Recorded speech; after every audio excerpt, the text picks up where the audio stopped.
Assalamualaikum warahmatullahi wabarakatuh sekalian. Selamat datang kembali di channel Ray Konoha. Menurut penelitian, ternyata negara agama itu sering konflik. Negara yang berlandaskan agama itu sering ribut. Nah, yang jadi permasalahan adalah kenapa? Kenapa hal ini bisa terjadi? Apa penyebabnya? Setelah saya meneliti dan memahami, ada 10 alasan kenapa negara agama atau negara yang berlandaskan agama itu sering konflik. Apa itu alasannya? Sebelum saya jelaskan apa itu alasannya, video ini mungkin ya tidak cocok bagi semua orang gitu. Jadi bagi sahabat yang nonton video ini yang berpikiran sempit, bagi yang sering menggunakan atau mengeluarkan kalimat-kalimat seperti sok tahu apa lu tentang agama, ngaji dulu sana. Jadi orang-orang yang seperti ini adalah orang-orang yang berpikiran sempit. Jadi bagi sahabat yang nonton video ini yang berpikiran sempit, mohon di skip video ini. Disclaimer dulu ya, saya tidak berpihak pada agama tertentu ya. Dan yang saya kritik itu bukan agamanya ya, tapi tradisi dalam beragama. Alasan yang pertama kenapa negara agama atau negara yang berlandaskan agama itu sering konflik adalah agama dan negara itu punya tanah airnya masing-masing. Sekali lagi saya katakan, ternyata agama itu punya tanah airnya loh. Jadi mungkin ada sahabat yang nonton video ini yang masih awam terhadap agama itu masih belum ngeh gitu, belum sadar gitu. Ternyata agama itu punya tanah airnya masing-masing gitu. Agama itu punya tanah air, yaitu tanah suci. Jadi agama itu punya tanah air gitu, dan negara juga punya tanah air. Jadi negara punya tanah air, agama punya tanah air, dan ini akan berbenturan gitu. Jadi sebelum kita bicara tentang kemajuan suatu bangsa, disamain dulu deh gitu. Tanah air agama itu dengan tanah air negara itu disamain dulu. Jangan beda-beda gitu. Sebenarnya tanpa kita sadari, kalau kita jeli, kalau kita perhatikan, Konoha itu sudah negara yang berlandaskan agama. Ya saya tahu, Konoha itu kan negara demokrasi ya. Tapi demokrasi itu hanya simbol guys. Hanya pajangan. Padahal sebenarnya kalau kita jeli, kalau kita perhatikan, negara Konoha itu adalah negara yang berlandaskan agama. Contoh misalnya, Aceh itu udah beda sendiri. Aceh itu udah menggunakan syariat Islam loh. Coba perhatikan.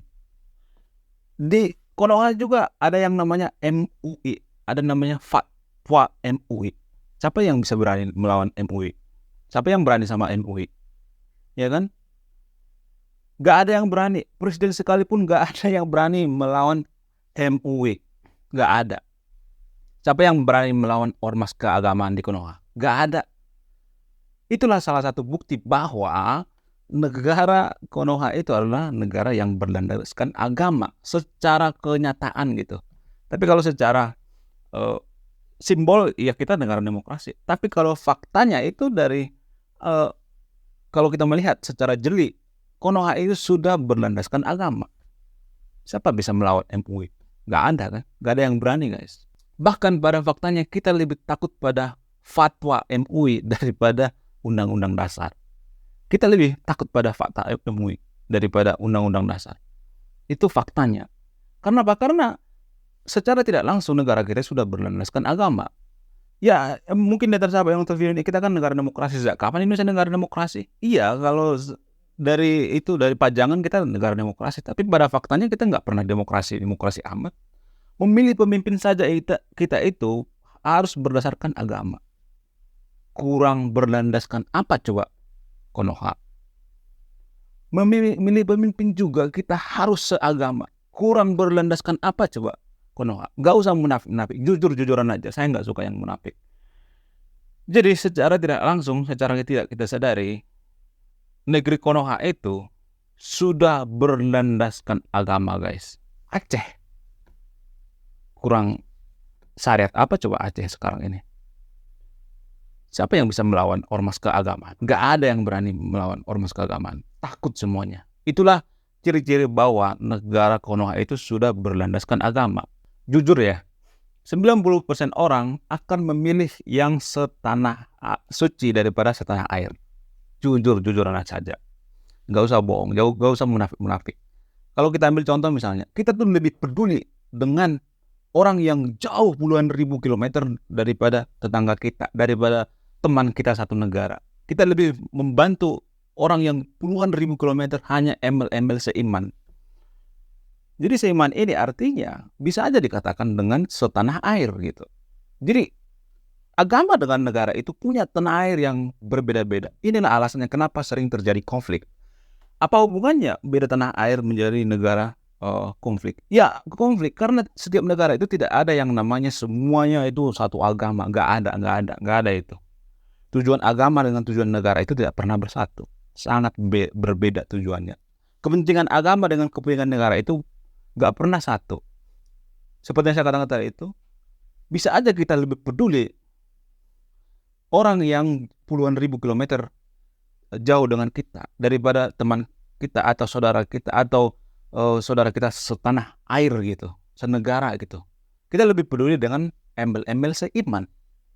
Jadi 90% orang itu akan lebih memilih seagama daripada hanya setanah air atau senegara. Jujur saja, jangan munafik gitu. 90% orang akan melakukan itu. Jadi inilah kenapa sering terjadi konflik. Jadi ini akan menimbulkan cemburu sosial. Minoritas akan cemburu terhadap mayoritas. Kalau mayoritas itu cuma peduli dengan saudaranya yang sangat jauh, yang embel-embel seiman gitu, daripada saudaranya yang minoritas gitu. Ini akan menimbulkan konflik. Dan ini yang sering terjadi di berbagai negara gitu. Karena tidak semua negara itu bisa satu agama. Semua nggak ada seperti itu. Bahkan satu agama juga bisa saling mengkafir-kafirkan gitu. Bisa saling membenci dan lain sebagainya. Alasan yang kedua misalnya, karena agama dan negara itu punya undang-undang yang berbeda. Punya undang-undang masing-masing. Jujur-jujuran aja, agama itu punya hukum agama. Negara itu punya konstitusi atau undang-undang. Jadi ini akan berbenturan gitu. Agama dan negara itu punya undang masing-masing gitu. Ini akan berbenturan gitu. Kita menggunakan undang-undang apa? Agama apa negara gitu. Jadi disatukan dulu deh. Kalau mau negara itu damai, tentram gitu, disatukan dulu. Kita menggunakan hukum agama atau hukum negara gitu. Jadi jangan dicampur adukan gitu. Kalau dicampur adukan, ini akan terjadi gesek-gesekan gitu. Kalau untuk hal sementara, kalau untuk waktu sementara ya nggak jadi masalah. Tapi kalau untuk berkepanjangan untuk membangun negara Konoha emas 2045 misalnya, harus disatukan dulu gitu. Tujuan agama itu apa? Tujuan negara itu apa? Harus bersatu tujuannya. Nggak boleh ini agama ke kiri, negara ke kiri, ke kanan. Jadi ini yang menimbulkan konflik gitu. Alasan yang ketiga adalah karena agama dengan politik itu tidak dipisah. Jadi biasanya negara agama ya, khususnya negara muslim ya, itu agama dengan politik itu tidak dipisah. Sehingga agama itu sering dipolitisasi, sering digunakan gitu, sering dipermainkan. Untuk apa? Untuk kepentingan pribadinya. Bukti, contoh misalnya, kampanye di rumah-rumah ibadah gitu. Ribut gitu, masalah politik gitu. Ya kalau nggak milih ini, masuk neraka gitu. Kalau nggak milih ini, bukan kelompok kita gitu. Jadi agama dengan politik itu kalau digabung maka akan terjadi kehancuran, maka akan terjadi konflik. Inilah yang menyebabkan banyak konflik di negara muslim. Karena apa? Karena agama dengan politik itu digabung atau dicampur adukan. Kenapa bisa seperti itu? Sebenarnya kalau boleh jujur ya, bukan kesalahan agamanya ya, tapi gini guys maksudnya. Kalau boleh jujur ya, Islam itu nggak cocok dengan negara demokrasi. Kenapa nggak cocok? Ya nggak ada satupun negara demokrasi yang mayoritas muslim yang maju. Nggak ada satupun. Nggak ada satupun. Coba di antara sahabat yang nonton video ini, ada nggak? Coba satu saja negara demokrasi tapi mayoritas muslim yang maju. Nggak ada. Jadi ini yang sering dimanfaatkan oleh pihak-pihak luar gitu, pihak-pihak ketiga gitu. Karena di agama muslim itu kan digabung ya antara agama dengan politik. Sehingga agama itu sering dimanfaatkan, sering dipolitisasi gitu. Jadi Islam itu tidak cocok dengan negara demokrasi. Yang cocok dengan negara demokrasi itu adalah Kristen. Mohon maaf ya, bukan berarti saya mengatakan Kristen itu lebih baik, bukan. Karena Kristen itu, dalam agama Kristen itu, agama dan politik itu bisa dipisah. Makanya Kristen itu lebih cocok dengan negara demokrasi. Karena apa? Karena agama dan politik itu dipisah. Dulu juga Kristen mengalami zaman kegelapan di zaman Renaissance. Karena apa? Karena agama dengan politik itu digabung gitu. Sehingga agama itu sering dipolitisasi. Mirip seperti di Konoha sekarang ini. Bukan berarti saya mengatakan bahwa di agama Muslim itu harus dipisah antara agama dengan politik. Bukan. Yang kita rubah itu adalah tradisi dalam beragama. Tradisi seperti ini tidak boleh dilestarikan gitu. Karena apa? Karena akan terjadi seperti di zaman kegelapan, zaman Renaissance gitu. Agama Kristen. Kristen sudah pernah mengalami hal seperti ini. Jadi kita harus belajar dari kesalahan orang lain gitu. Itulah alasannya kenapa saya mengatakan bahwa Islam itu nggak cocok dengan demokrasi. Nggak cocok. Islam itu cocok dengan apa? Dengan kerajaan.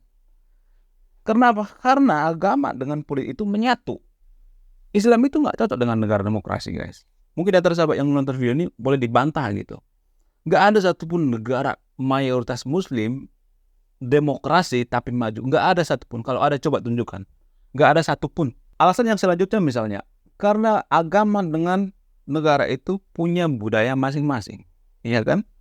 Punya budaya kita masing-masing. Kita ambil contoh misalnya, waktu 17-an di IKN kemarin, itu kita diharuskan menggunakan pakaian yang berbau budaya Indonesia kan. Akan tetapi ada saja yang menyangkut pautkan dengan agama. Jadi ini yang masalah, guys. Beneran. Jadi agama itu punya budaya sendiri. Negara juga punya budaya sendiri. Jadi antar budaya ini berbenturan. Itulah yang terjadi kerebutan kemarin di 17 Agustus kemarin di IKN itu. Kenapa hal ini bisa terjadi? Karena apa? Karena kedua hal ini tidak menyatu. Antara tujuan agama dengan tujuan negara itu tidak bisa menyatu, guys. Makanya negara yang berlandaskan agama itu sering konflik. Karena apa? Karena ini. Mana tujuan agama, mana tujuan negara itu nggak bakal bisa menyatu, guys. Nggak bakal bisa bersatu. Ribut terus, konflik terus. Alasan selanjutnya misalnya, karena tradisi dalam beragama itu tidak sesuai dengan kemajuan zamannya. Jadi gini, guys. Tradisi dalam beragama itu bisa dirubah, guys. Bukan agamanya yang dirubah ya, tapi tradisinya. Contoh misalnya, Kristen misalnya. Bukan berarti saya memegang Kristen ya. Akan tetapi, Islam itu kan paling dekat dengan Kristen ya. Karena sama-sama agama samawi. Kristen itu, tradisi dalam beragama itu sudah sangat banyak dirubah, guys.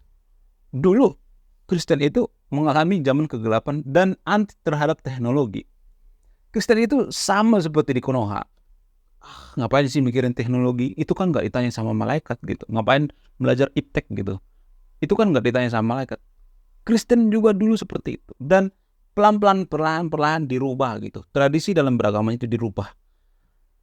Jadi tradisi dalam beragama Kristen itu ya, kita harus membangun negara itu maksudnya menggunakan teknologi. Sama seperti misalnya prinsip Protestanisme gitu, atau prinsip daripada orang-orang Katolik. Kenapa di Katolik itu lebih banyak membangun sekolah daripada gereja? Karena apa? Karena itulah tujuan mereka, itulah ibadah mereka gitu. Ibadah mereka untuk apa? Untuk membangun negara gitu. Jadi tradisi dalam beragama itu harus sesuai dengan zaman gitu, harus sesuai dengan negara gitu. Nggak bisa ini tujuan agama, ini tujuan negara, nggak bisa beda-beda, harus sama gitu, harus sekata gitu, nggak boleh bertolak belakang. Kalau bertolak belakang maka ini akan menjadikan konflik di satu negara. Alasan selanjutnya adalah karena agama dan negara itu punya CCM. Apa itu CCM? Cita-cita mulia. Ya kalau Muslim biasanya menggunakan istilah khilafah ya. Jadi CCM ini atau cita-cita mulia ini berbeda dengan tujuan negara. Negara misalnya pengennya 2045 Konoha jadi emas gitu. Sementara agama itu pengennya 2045 khilafah gitu. Jadi CCM ini atau cita-cita mulia ini sangat berbenturan dengan kepentingan negara. Jadi inilah alasannya kenapa negara yang berlandaskan agama itu susah majunya. Karena punya CCM yang berbeda, cita-cita mulia yang berbeda. Konoha punya CCM 2045 Konoha emas gitu. Sementara agama itu 2045 Konoha menggunakan khilafah gitu. Jadi punya dua tujuan yang berbeda, sehingga ini akan sangat menjadikan konflik di satu negara kalau negara itu berdasarkan agama.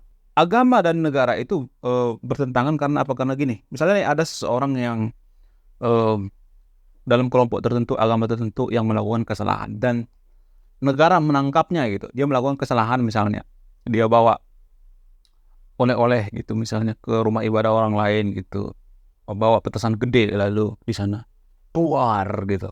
Ya tahulah. Jadi kalau misalnya negara menangkap ini, Padahal kan salah kan, itu yang melakukan itu kan salah kan, menyakiti orang lain gitu.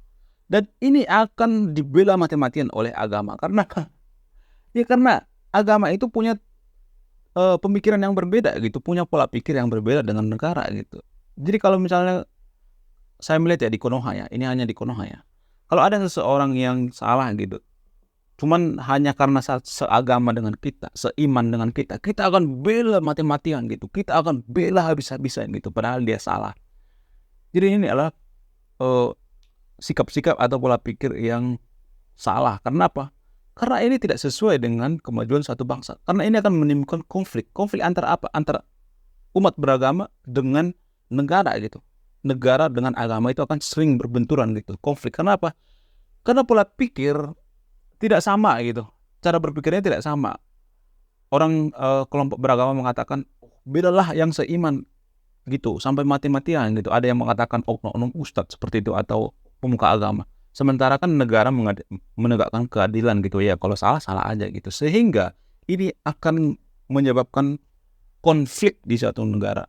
Alasan selanjutnya adalah berorientasi pada surga terus gitu. Dan memisahkan antara ilmu agama dengan ilmu dunia. Jadi gini, khususnya di negara muslim ya, saya melihat ya. Kita itu memisahkan antara ini ilmu dunia, ini ilmu akhirat gitu. Jadi contoh misalnya, kita belajar sesuatu iptek misalnya, ilmu pengetahuan dan teknologi misalnya. Terus kaum agamis kan biasanya ngomong seperti ini, ngapain kamu belajar ilmu dunia? Itu kan ilmu dunia gitu. Misalnya belajar fisika, ekonomi, geografi atau psikologi misalnya. Ngapain sih kamu belajar itu? Itu kan ilmu dunia. Yang penting kan kita belajar ilmu akhirat. Kan di akhirat itu nggak ditanya sama malaikat. Kamu nanti di akhirat itu nggak ditanya kamu belajar apa gitu. Nanti kamu kan harus ditanya bahasa Arab gitu. Terus hafalan ini, hafalan itu. Jadi ini yang digaung-gaungkan oleh kaum agamis. Dan ini akan menyebabkan negara itu tertinggal, terbelakang, miskin. Kalau sudah tertinggal, terbelakang dan miskin, maka identik dengan kerusuhan atau keributan-keributan. Identik dengan ketidakdamaian. Sehingga negara itu bisa berkonflik terus gitu, hancur lebur gitu. Karena apa? Karena itu tadi, agama dan negara itu punya pola pikir yang berbeda gitu. Jadi tidak bisa disatuin gitu. Jadi kalau kita mau maju itu, satuin dulu deh gitu, agama dengan negara. Jangan punya, misalnya nih, agama punya kepentingan sendiri, negara juga kepentingan sendiri. Ini sama aja seperti kita mendirikan negara di dalam negara, ya kan? Agama punya CCM mulia, yaitu cita-cita mulia, ya khilafah misalnya, atau apalah itu gitu. Negara punya tujuan sendiri. Jadi ini harus disatukan dulu gitu. Tujuan kita sebenarnya di mana sih? Kemana sih tujuan kita? Ya kan? Disatuin dulu. Kalau nggak disatuin, maka negara akan konflik terus gitu, ribut terus gitu. Inilah alasan kenapa negara yang berlandaskan agama itu sangat susah majunya, ribut terus, konflik terus. Inilah faktornya. Oke, terima kasih sudah menyimak dan memahami video ini. Sebelum saya tutup, saya akan memberikan salah satu pesan moral. Pesan moralnya adalah, agama dan negara itu punya tanah air masing-masing. Jadi disatuin dulu tanah air kita. Yang mana nih? Jadi jangan beda-beda gitu. Biar kita maju. Saya Ray Konoha, saya rasional.